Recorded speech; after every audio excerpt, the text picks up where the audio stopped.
যাদের মুখে একদমই রুচি নেই, যাদের মুখের রুচি একদমই খারাপ হয়ে গেছে, তারা এই আম ডাউলটা রান্না করে খেয়ে দেখতে পারেন, কেমন লাগবে।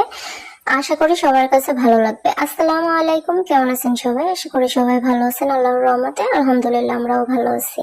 তো কথা না বাড়িয়ে আগে ডাউলটা রান্না করার জন্য যাই। চুলায় একটা কড়াই বসিয়ে দিয়েছি, কড়াইতে ডাউল দিয়েছিলাম এক পোয়ার মতো, তারপরে দিয়েছিলাম কাঁচামরিচ এবং পেঁয়াজ, রসুন কুচি, স্বাদ মতো লবণ দিয়ে ঢাকনা দিয়ে ঢেকে দিয়েছিলাম।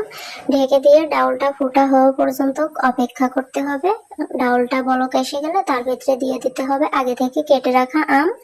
আমটা দিয়ে আবারও একটু এই জাল দিয়ে নিতে হবে। জাল দিয়ে নেওয়ার পরে ভালো করে যখন ডাউলটা ফুটে যাবে, তখন একটা ডাল ঘুটনির সাহায্যে ডাউলটাকে ভালো করে ঘুটে নিতে হবে। এই গরমে এই টক ডাউলটা রান্না করলে আমার মনে হয় আর কোনো কিছুর প্রয়োজন হবে না, এটা দিয়েই এক প্লেট ভাত খাওয়া যাবে।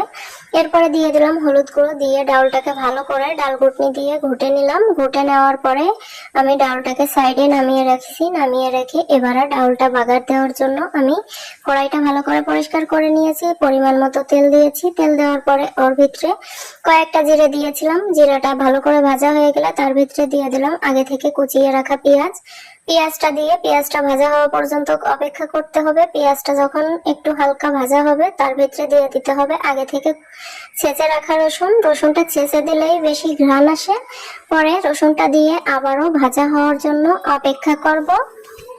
রসুনটা পেঁয়াজটা ভালো কালার আনার জন্য একটু সময় নিয়ে ভাজতে হবে। তার ভিতরে একটা কাঁচা শুকনা মরিচ চিড়ে দিয়ে দিয়েছিলাম।